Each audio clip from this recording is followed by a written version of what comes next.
Vamos iniciar a gravação. Então, shalom a todos. Fabiano está entrando. Shalom, irmão Fabiano, tudo bom? Irmã Maria, poderia fazer a primeira e a Cris a segunda oração, por favor?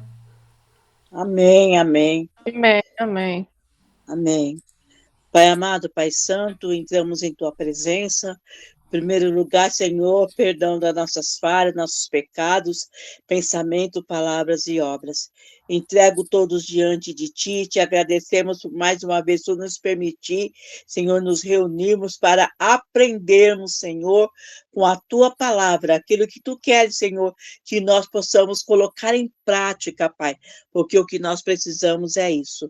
Agradeço por cada vida, Senhor, cada um dos meus irmãos aqui presente nesta noite, aqueles que não puderam estar, tu sabes o porquê. Livre e guarda, Pai, também o nosso irmão, Senhor, o Rabino que vai ministrar a palavra, Pai. Usa ele, Senhor, e nos ajuda, abre a nossa mente, nosso entendimento, para que possamos nós, Senhor, cada dia mais nos achegar naquilo que tu queres de cada um de nós. Entregamos todos diante de ti e te agradecemos no nome de Yeshua HaMashiach. Amém. Vê amém. Amém.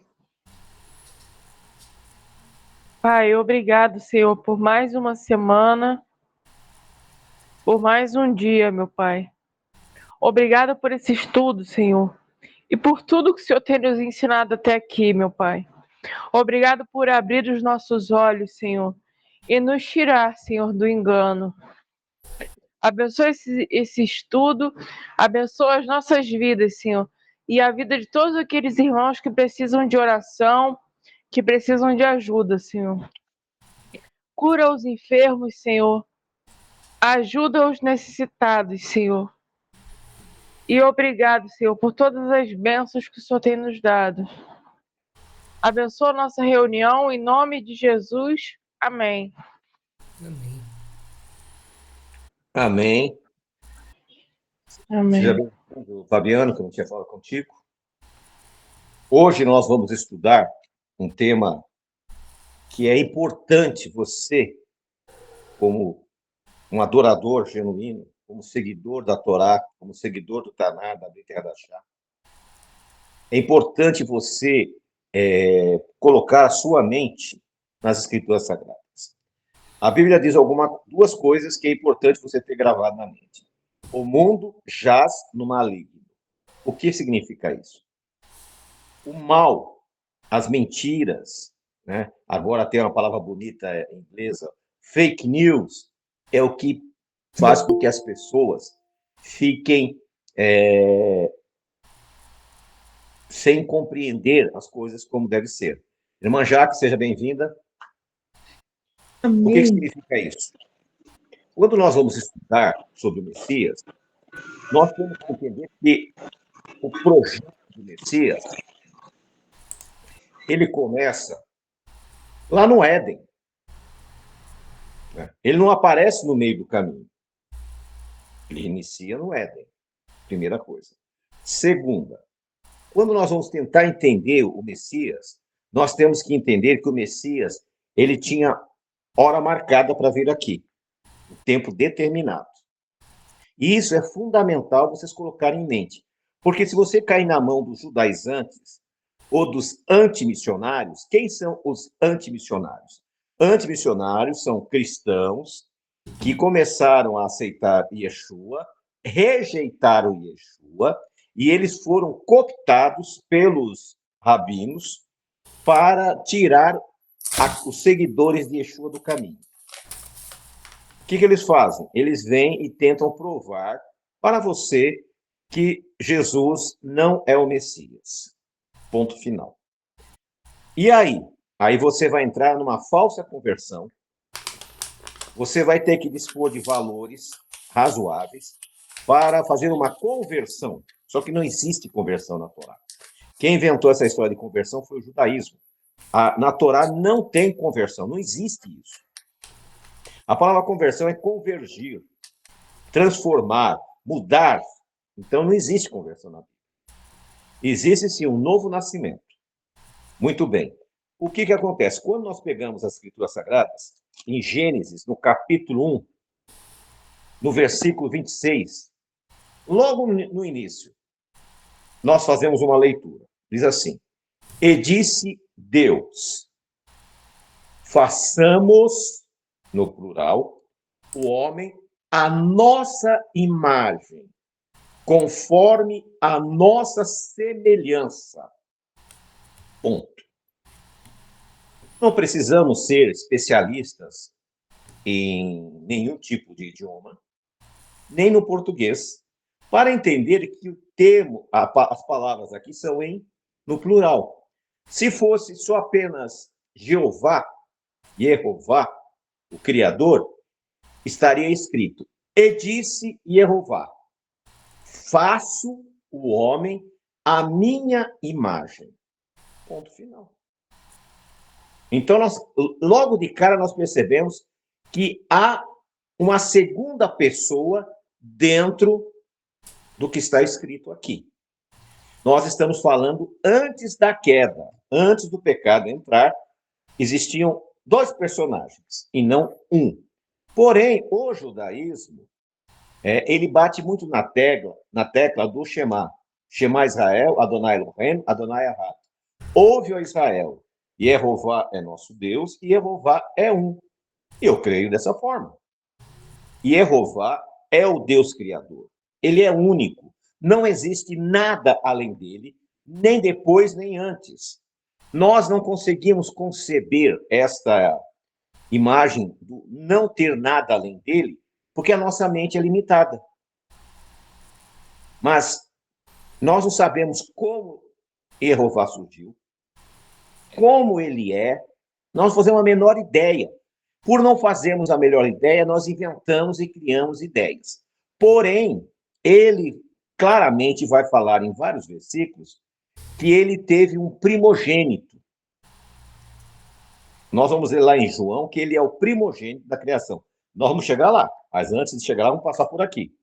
Então, nós vemos que esse personagem que está ali, os profetas, Davi, Salomão, vou falar dele. Salomão vai chamá-lo de o arquiteto de Deus.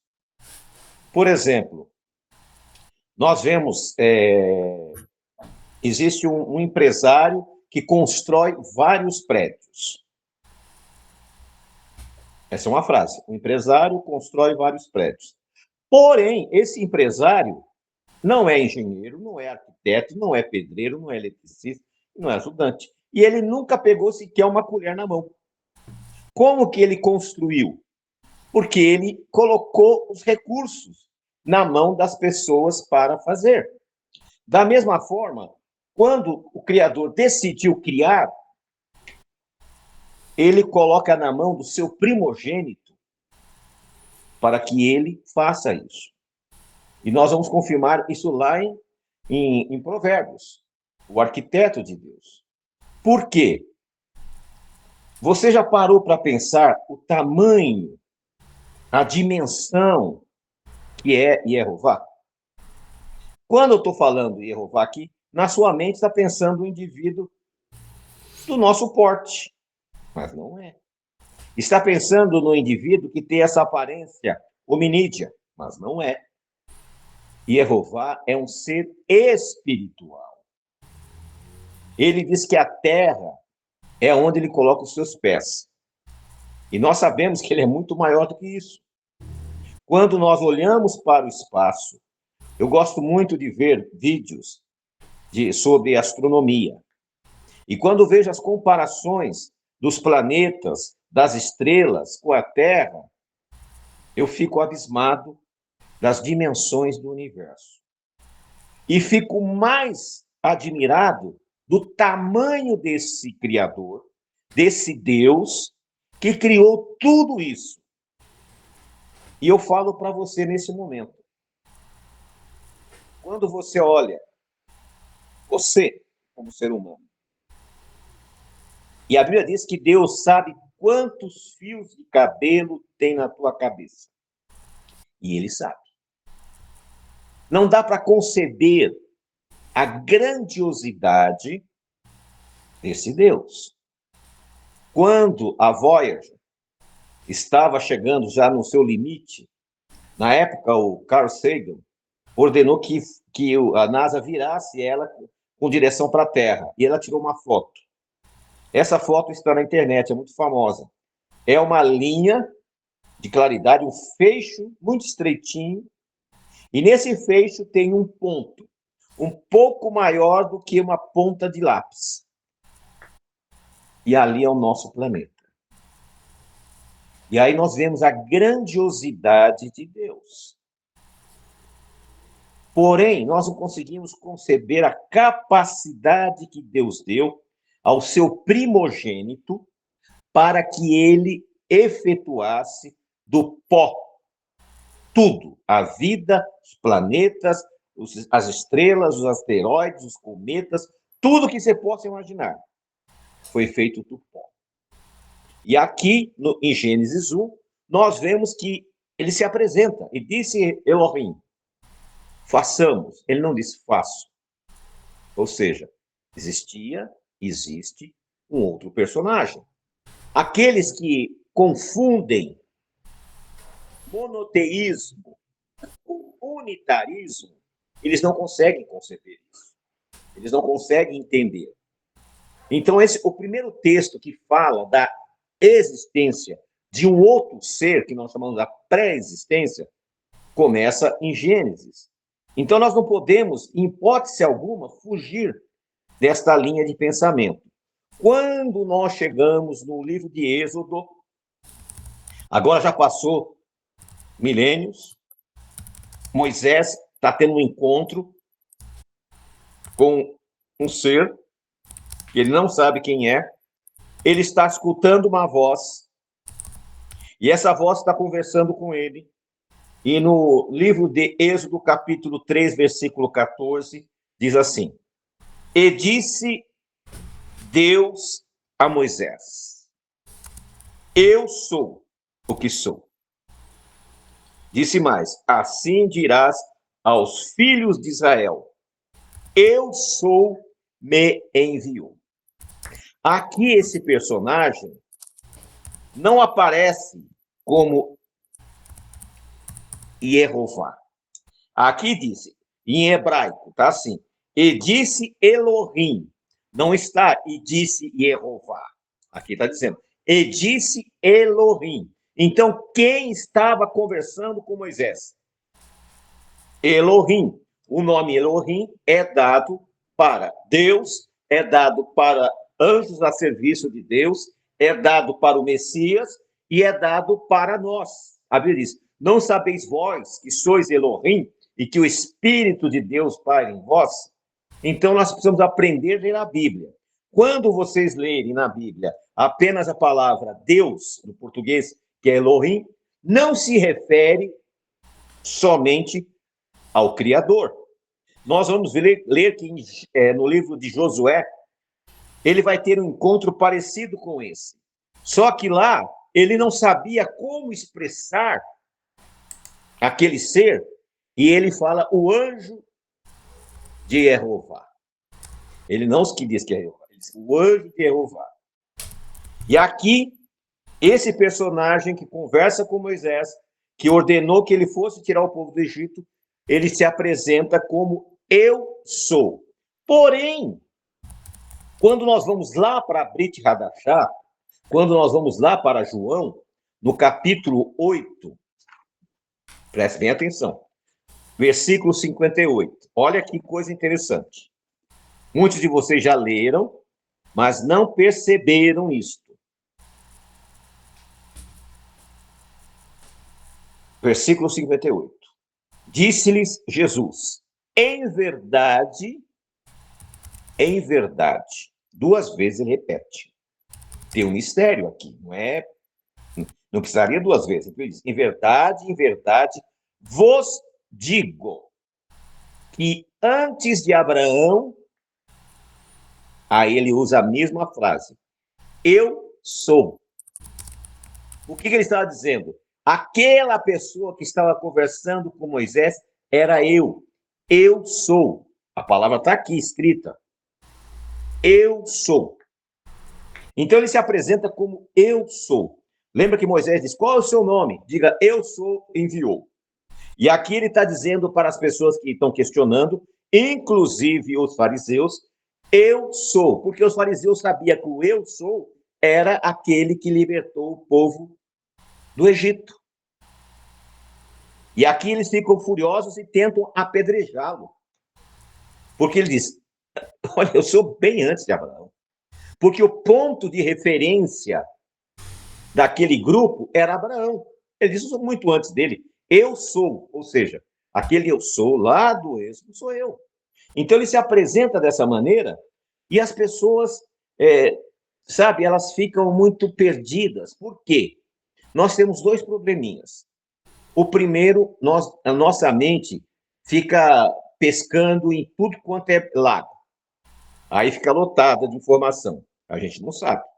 Depois, outro detalhe. Quando você está com a Bíblia em papel, Bíblia normal, então você consegue ver detalhes que no celular você não vê.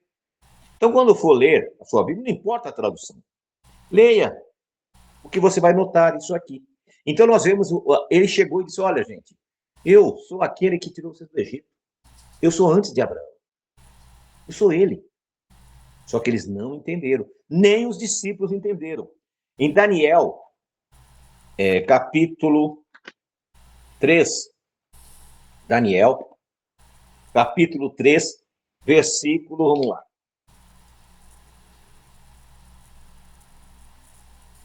Vou ler o 22 em diante. Acompanhe a leitura. E porque a palavra do rei apertava e o forno estava sobremaneira quente, a chama do fogo matou aqueles homens que levaram a Sadraque, Mesaque e Abidnego. Essa cena, vocês conhecem, nós estudamos há pouco tempo atrás, sobre os 3 amigos de Daniel que não se dobraram para a estátua. Ele mandou esquentar 7 vezes mais aquela, como se diz, aquela fornalha, e os soldados que levaram eles amarrados pelas mãos e pelos pés e jogaram eles dentro da fornalha, só pelo calor da fornalha, eles morreram. Continuando. E esses 3 homens, Sadraque, Mesaque e Abidnego, caíram atados, amarrados, dentro do fogo ardente. Então, imagina a cena, uma fornalha em brasa, 3 homens com as mãos e os pés amarrados são jogados dentro da fornalha. O fogo só consumiu as cordas que os amarravam. E então, no versículo 24, e então o rei Nabucodonosor se espantou e se levantou depressa. Falou e disse aos seus capitães, nós não lançamos 3 homens atados dentro do fogo? Responderam e disseram ao rei, é verdade, ó rei. E respondeu e disse, eu, Nabucodonosor, porém vejo 4 homens soltos. Quem anda passeando dentro do fogo e nada há de lesão neles. E o aspecto do quarto é semelhante ao Filho de Deus. Se você pegar na tradução, você vai colocar Filho dos Deuses. Porque a concepção de Nabucodonosor eram de divindades. Então ele usou a expressão deuses.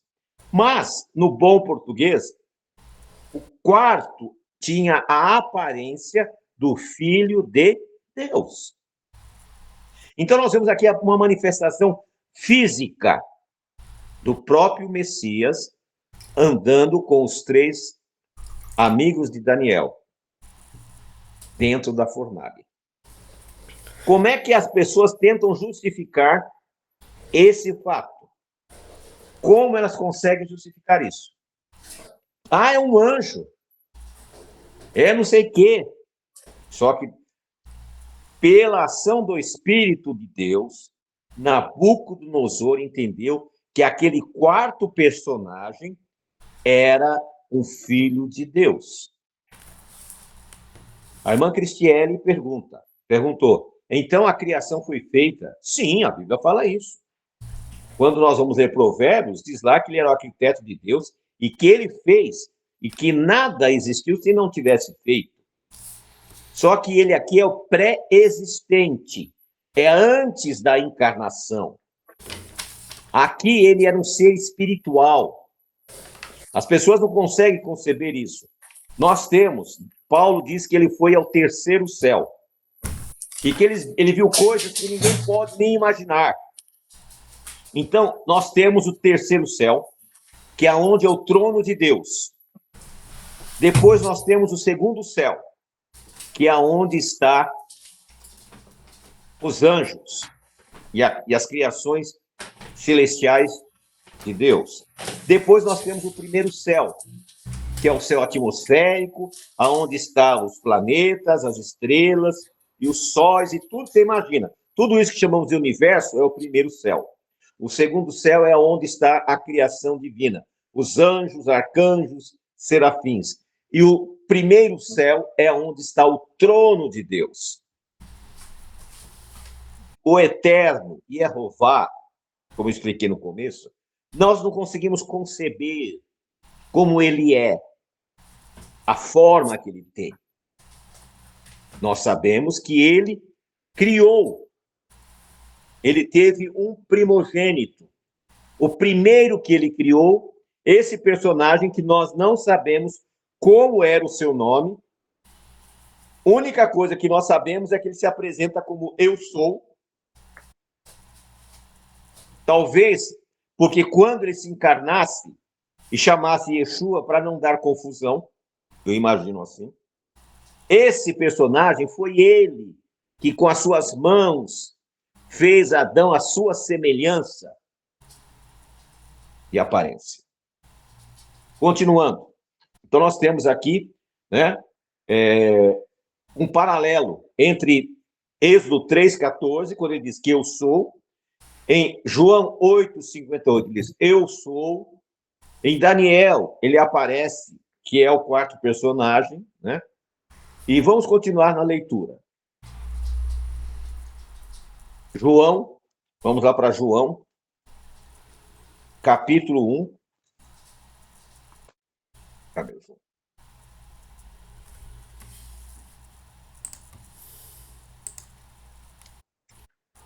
Os argumentos dos antimissionários são muito sem pé, sem cabeça. Por quê? Porque eles vão usar, tentar desqualificar o Messias. Mas para desqualificar o Messias, ele tem que desqualificar Gênesis capítulo 1, versículo 26. Eles vão ter que desqualificar Êxodo. Eles vão ter que desqualificar Daniel. E aí fica complicado. Nós lemos aqui em João capítulo 1, do versículo 1 a 3. No princípio era o Verbo, e o Verbo estava com Deus. E o Verbo era um Deus. Em hebraico seria, no princípio era a palavra estava com Elohim, e a palavra era um Elohim. Vocês lembram que eu disse para vocês que o termo Elohim é usado para anjo, é usado para ser humano, é usado para Deus também. Depende da colocação. Ele estava no princípio com Elohim. Agora, versículo 3. Olha o que fala de Yeshua. Todas as coisas foram feitas por ele, e sem ele nada do que foi feito se fez.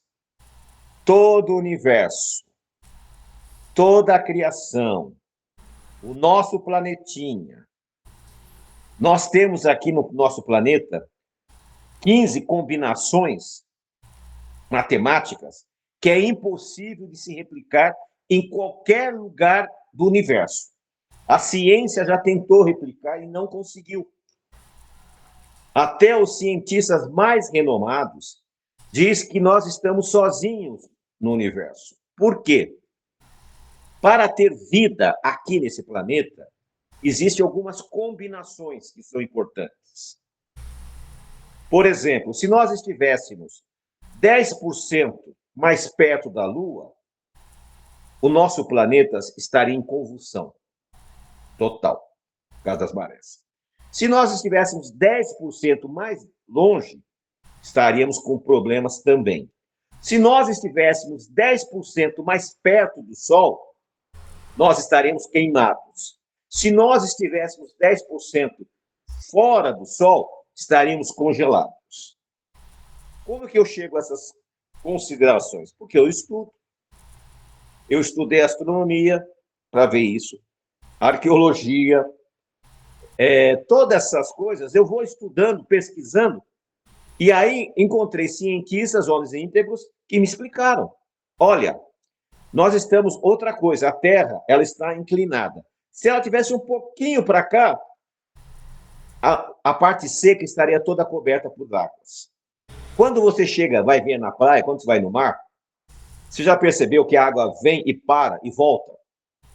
Se tivesse ali um pouquinho mais, ela volta. Com certeza. Outra coisa, a forma da Terra não é como eles fazem bonitinho, assim, parece uma bola. Não. É meio parecendo uma pera. Por quê? Por causa da pressão. Então, em tudo o que já fizeram de pesquisas, em tudo que foi feito de pesquisas, a Terra ela é perfeita, ela foi preparada para ter vida.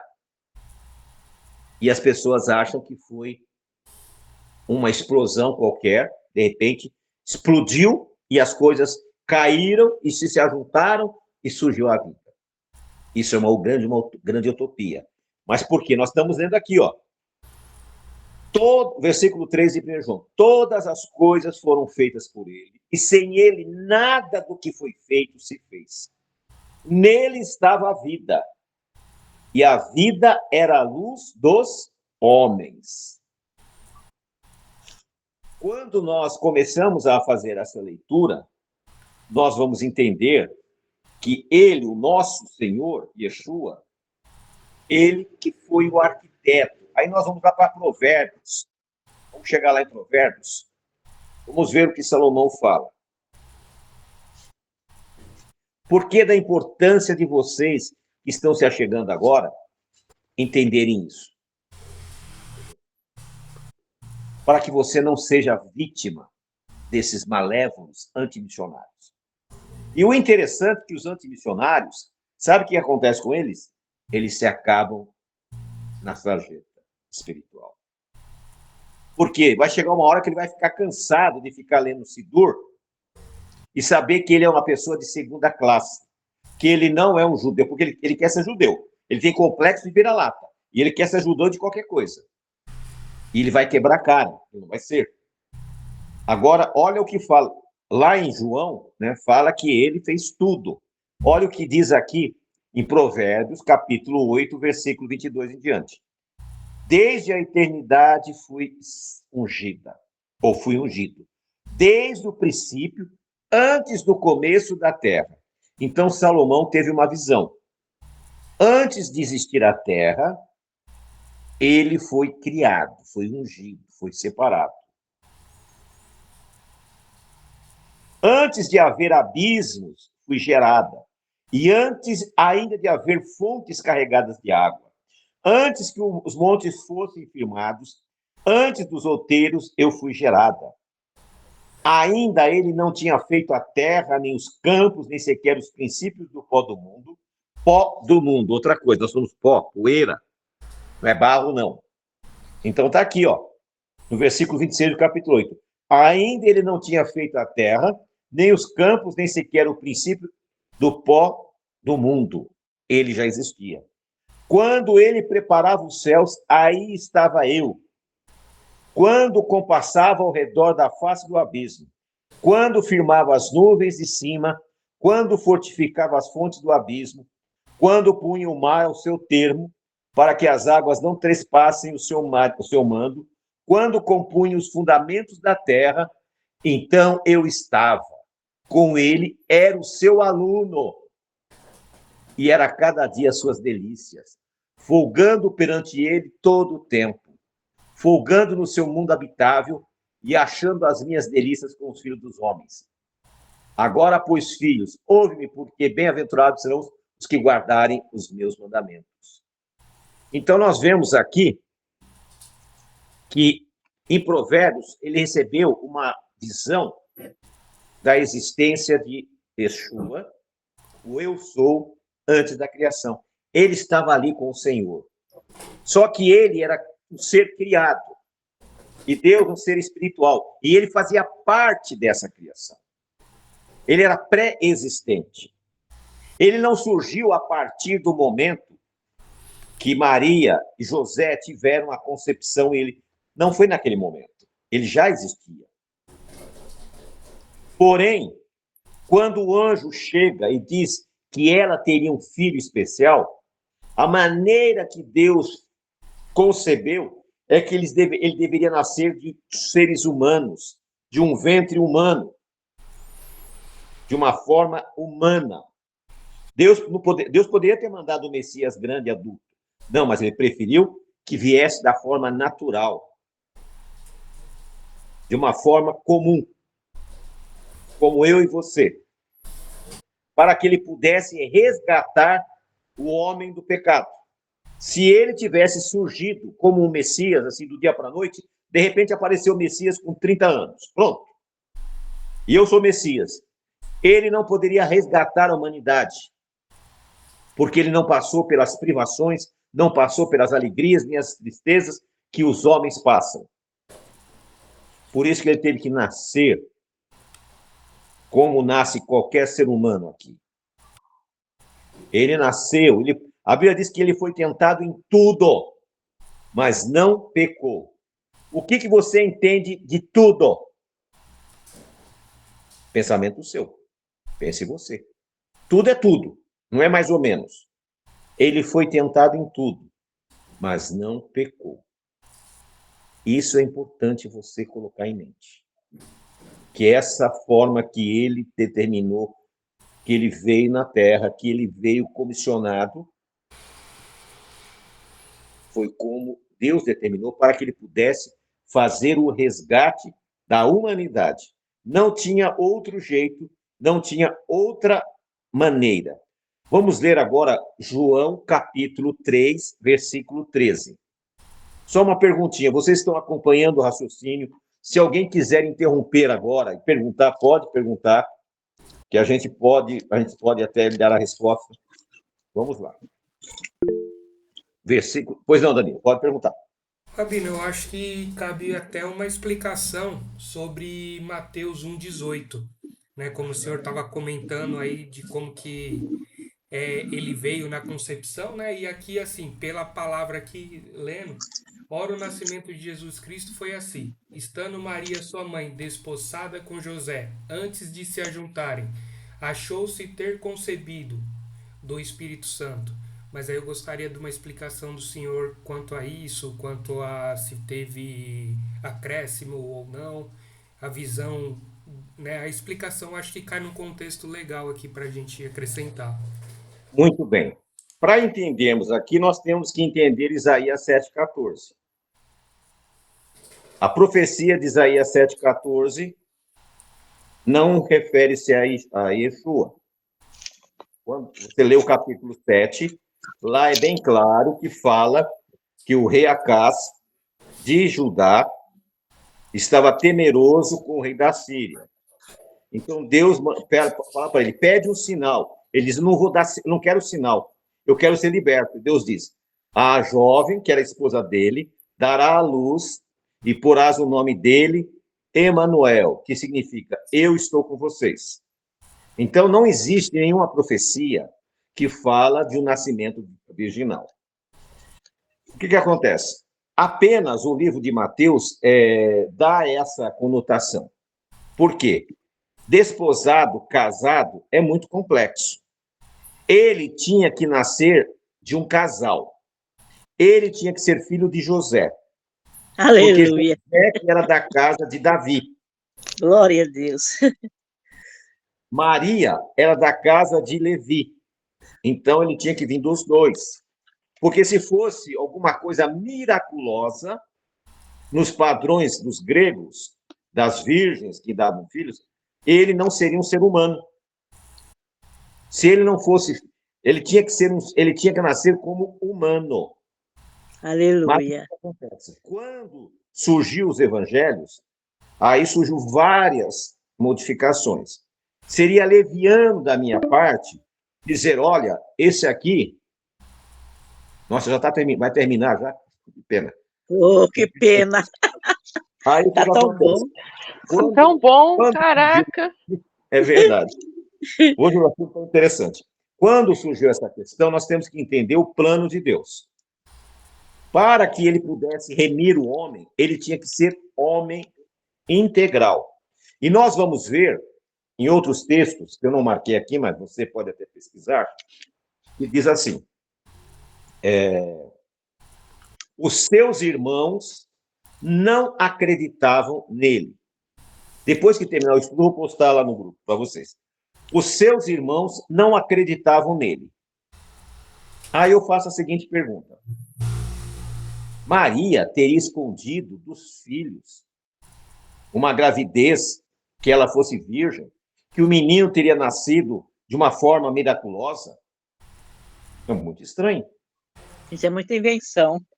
Muita invenção nisso, para justificar uma coisa. Outra coisa, quem seria o primeiro a condenar Yeshua? Você não é homem, você é um semideus. Por isso que você não peca. É. Nós temos que usar o raciocínio. Outra coisa, por que que ele teve que passar pelas águas do batismo? E por que só naquele momento ele recebe de Deus um espírito, uma alma específica? Tu és meu filho. Quando ele foi gerado? Hoje te gerei. Gerei. Quantos anos ele tinha? 30 anos. 30 anos. Então, naquele momento, ele vai receber uma alma. Para quem entende um pouco mais do judaísmo, ele entende que no sábado nós recebemos uma alma dupla, assim, uma questão de visão. Ele recebe, naquele momento, uma alma especial. Ele nasce de novo. Ele é uma nova criatura. Por isso que quando você é batizado em nome de Jesus, você nasceu de novo. Você é uma nova criatura. Então não adianta a gente querer tentar pegar uma visão católica, apostólica romana, ou uma visão pagã dos nascimentos virginais, porque todos os deuses eram filhos de virgens, como se ser virgem fosse alguma vantagem ou desvantagem. Então foge da realidade. Esse é o ponto de vista. Os outros passam por cima, mas nenhum cita essa questão. Não havendo uma profecia dizendo que ela deveria ser virgem no nascimento do seu filho, não temos que ficar nisso. Por que que os seus irmãos não sabiam? Também. São perguntas que a gente vai deixar aqui para os irmãos. Vamos continuar aqui, que falta 12 minutinhos só, eu não queria perder a linha agora. Hebreus,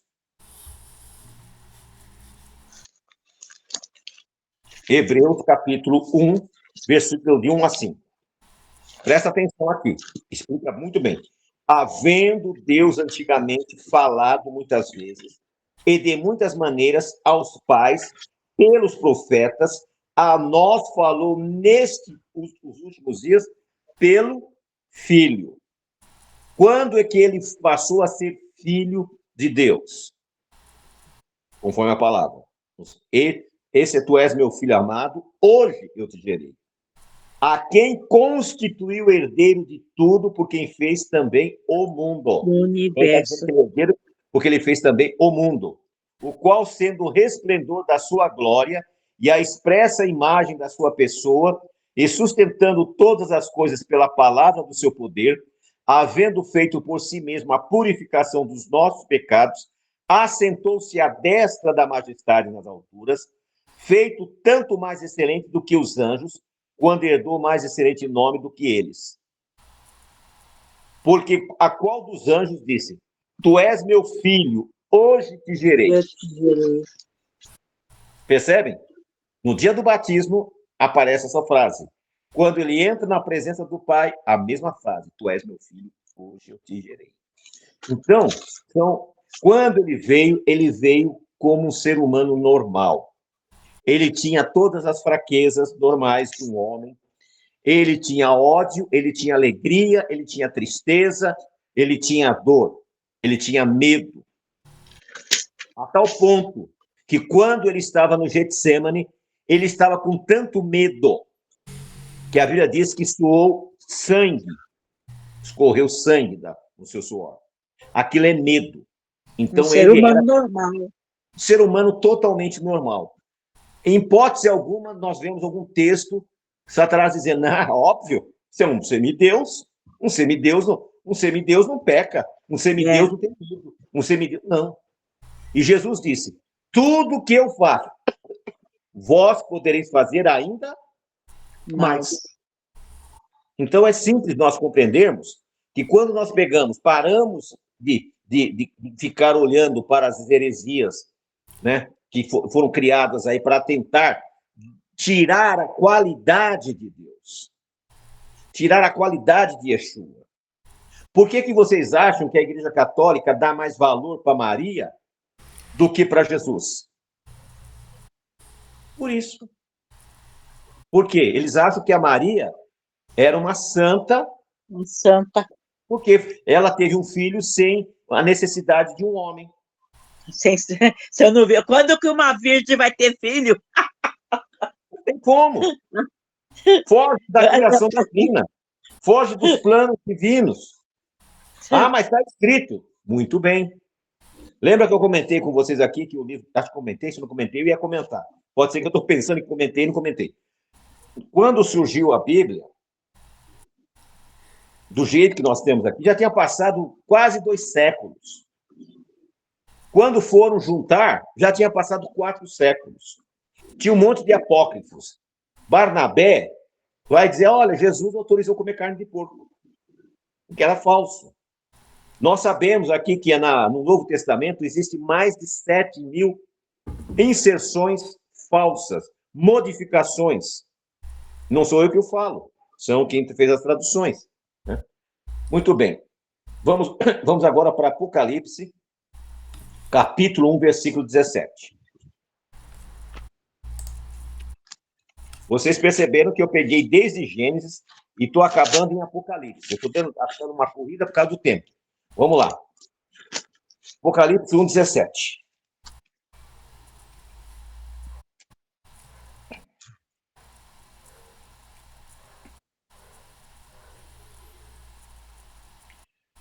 E eu, quando vi, João teve um encontro com Yeshua, agora glorificado. Yeshua veio ter com João para que ele escrevesse o livro da Revelação. E olha o que ele diz. Que muitas pessoas pensam que é o Apocalipse de João. João não tem Apocalipse nenhum. É o Apocalipse, a revelação do próprio Senhor Yeshua. E olha o que ele diz. E eu, quando o vi quem? Yeshua, caí a seus pés como morto. E ele pôs sobre a sua destra, dizendo, não temas, eu sou o primeiro e sou o último. Ele é o primeiro ser criado por Deus e o último que está na presença de Deus. Esse é o nosso Messias, a quem nós cremos. Ele foi criado por Deus numa criação especial, né? Nesta criação especial, ele se encarnou no ventre de Maria. Quando ele foi batizado, ele recebeu o dom do Espírito Santo, tornou-se, a partir daquele momento, uma pessoa cheia do Espírito Santo. Por isso que ele diz que nós poderíamos fazer também igual, porque a partir do momento que você nasce de novo e recebe o Espírito Santo, você se torna uma pessoa o quê? Espiritual. Ele morreu, o seu corpo morreu, ele morreu, e ao ressuscitar, ao ser ressurreto, ele foi transformado. E ele voltou àquela condição que ele tinha antes, lá na criação divina, em todo o tempo. Para encerrarmos a nossa visão. Quem criou o mundo, colocou a mão na massa, foi o Messias, junto com o Criador. Deus, dando a ele o poder. Quem conversou com Moisés, quem conversou com Adão e Eva, quem conversou com Caim, quem conversou com Noé, quem conversou com Abraão, quem estava ali com Daniel, com os amigos de Daniel, quem estava com Daniel na cova dos leões, quem conversou com Gideão, e assim por diante, era ele Aleluia. da encarnação. E quando ele veio, ele tornou-se Glória a homem e habitou entre nós. E ele teve os mesmos sentimentos que você tem, a mesma depressão que você tem, a mesma alegria que você tem, porque ele era um humano exatamente igual. Porém, ele nunca pecou. E aí eu digo para você, o pecado é uma opção. É questão de optar. Se você, mas eu sou fraco, você não é fraco. Você se faz fraco. Mas eu estou depressivo. Presta atenção. Há várias orientações para se fortalecer. Nós temos lá Isaías 66, 23. Não é um convite, é uma ordem. E será de uma lua nova a outra, e de um sábado a outro. Você tem que vir na minha presença. Não é convite, é ordem. Mas eu vou quando eu quero, quando eu posso. Tudo bem. É uma questão tomar posição. É uma questão de crescimento.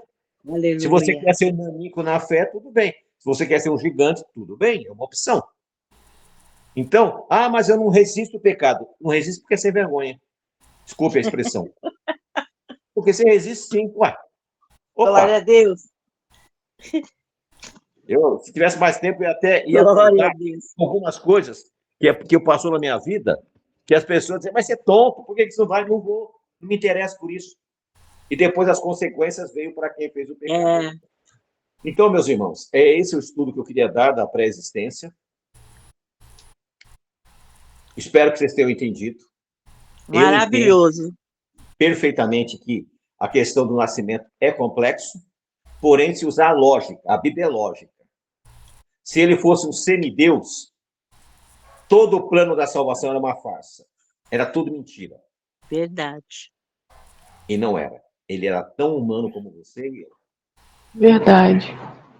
Quando ele estava ali a caminho do Gólgota, toda a dor que ele sofreu dor de verdade. Porque ele não estava...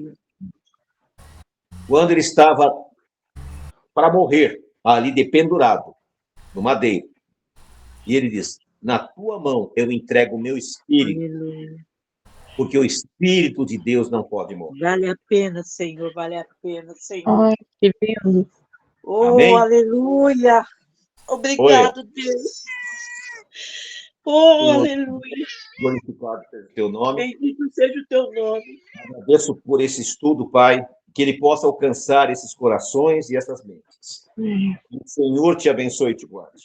O Senhor faça resplandecer o seu rosto sobre ti e tenha misericórdia de ti. Que o Senhor sobre ti levante o seu rosto e te deixe longe. Que o Deus abençoe a todos vocês. Na sexta-feira nós retornamos aos estudos. Oremos, irmãos, pelos nossos irmãos, por aqueles que não puderam participar desse estudo, que é fundamental para a nossa fé, para nós que cremos em Yeshua. Amém? Amém. Amém. Esse eu faço questão de